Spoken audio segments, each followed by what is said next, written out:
En démocratie, chaque voix mérite d'être entendue. Ici, on vous informe sur l'actualité politique française et ses enjeux majeurs. Une pétition en ligne contre la loi Duplomb suscite de nombreuses réactions. Pourquoi cette loi divise-t-elle autant? Nous faisons le point sur cette mobilisation citoyenne et les arguments des différentes parties. Qu'en pensez-vous? N'hésitez pas à donner votre avis dans les commentaires. Avec plus d'1 million de signatures contre la loi du plomb, les soutiens de la pétition espèrent rouvrir le débat à l'Assemblée nationale. J'espère qu'ils vont nous écouter parce que c'est quand même notre santé. C'est dommage qu'on doit faire ça pour que ça aille jusqu'à leurs oreilles. Mais c'est déjà un premier pas. J'ai signé la pétition pour changer les choses, mais aussi, surtout, pour que mon entourage aussi s'en rende compte. Ce week-end, le texte est devenu viral sur Internet et les réseaux sociaux, faisant exploser le nombre de signatures. Vendredi, la pétition ne comptait encore que 200 000 noms. Son succès met en colère cet agriculteur. Tant qu'on y est, pourquoi on ne ferait pas une loi, une pétition aussi contre les impôts, une pétition contre les charges, une pétition contre tout, quoi. Cette loi a été faite proprement, elle est passée à l'Assemblée, elle est passée partout, je ne vois pas pourquoi maintenant on reculerait. À la rentrée, la présidente de l'Assemblée nationale et les présidents des groupes parlementaires décideront de la tenue ou non d'un débat sur la pétition. Mais attention, cela ne veut pas dire réexaminer la loi.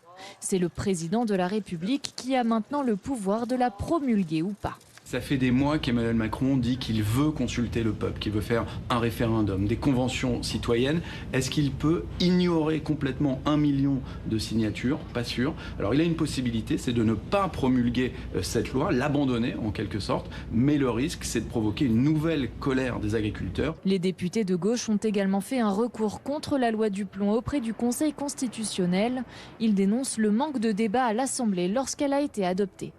Les pétitions sont enregistrées sur le site de l'Assemblée nationale. Ensuite, tout citoyen peut signer cette pétition, ce qui fait croître le nombre de signataires. Là, on avoisine le 1 200 000 bientôt. Et il y a deux seuils fondamentaux. Le premier, c'est 100 000 qui est dépassé depuis bien longtemps, qui va permettre un débat en commission.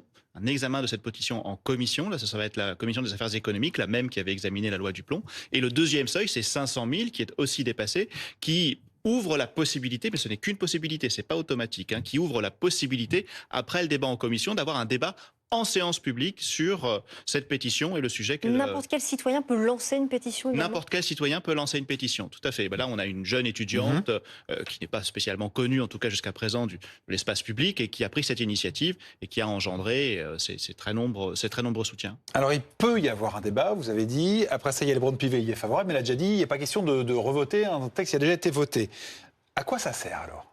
Eh bien, comme vous l'avez dit, il n'y a pas de vote à l'issue de ce débat. Yaël Braun-Pivet n'est pas celle qui va décider du débat. C'est la conférence des présidents qui va décider. Alors, elle préside la conférence des présidents. À partir du moment où elle y est favorable et qu'il y a un tel soutien populaire, on imagine qu'il y aura bien un débat. Alors, c'est déjà une possibilité d'ouvrir ce débat. Rappelons qu'il n'y a pas eu de débat à l'Assemblée nationale sur la loi Duplomb, puisqu'il y a cette motion de procédure qui avait été votée, qu'on appelle la motion de rejet, pour contrer l'obstruction, et donc l'Assemblée nationale n'a pas débattu de la loi Duplomb. Donc là, déjà, il y aura ce sujet-là. Au-delà de ça, formellement, ça n'a pas d'autre utilité que de solliciter ce débat. Il n'y a que les imbéciles qui ne changent pas d'avis. Tout ce que le législateur a fait, le législateur peut le défaire. Donc peut-être qu'il y aura des parlementaires qui prendront l'initiative d'abroger la loi Duplomb après et à l'issue de ce débat. Et sinon, il reste cette autre possibilité dont il a été question pendant le week-end. Emmanuel Macron a la possibilité de ne pas promulguer la loi. Actuellement, la loi est au Conseil constitutionnel. Elle n'est pas en vigueur encore. Le Conseil constitutionnel l'examine pour voir si elle est conforme ou non à la Constitution. Une fois qu'il rendra sa décision dans les prochains jours, s'il la déclare en tout ou en partie conforme à la Constitution, la loi arrivera sur le bureau d'Emmanuel Macron qui devra la promulguer. Mais il peut, pendant 15 jours, renvoyer la loi, solliciter une nouvelle délibération au Parlement. C'est une forme de droit de veto qui ne dit pas vraiment son nom, un veto suspensif. Je renvoie la loi au Parlement pour qu'il l'examine à nouveau. Et on peut se dire que du fait de cette pression populaire, eh bien, il prendra peut-être conscience des effets potentiellement néfastes de cette loi, de l'absence de débat à l'Assemblée nationale, ouvrant donc lieu à un nouveau débat au sein du Parlement. Effectivement, en Allemagne, l'acétamipride est autorisé à titre provisoire et dérogatoire, et ce jusqu'à l'été 2027. L'Office fédéral de protection des consommateurs a renouvelé son autorisation en avril dernier, notamment pour aider les producteurs de betteraves et de pommes de terre. Mais il y a 10 jours, on a appris que son utilisation devait finalement être à nouveau proscrite pour certaines cultures car les taux résiduels d'agents toxiques retrouvés sur les fruits et sur les légumes étaient finalement encore bien trop hauts. Et donc, dès la mi-août ici, il sera de nouveau interdit d'épandre ce néonicotinoïde sur les cultures maraîchères de salade, d'épinards, de blettes, de concombres, de poivrons et sur les fruits rouges, par exemple sur les culture de groseilles. Alors, importante mobilisation en France, hein, on l'a dit, la pétition a franchi le million de signatures. Est-ce que ça s'était passé comme ça en Allemagne ?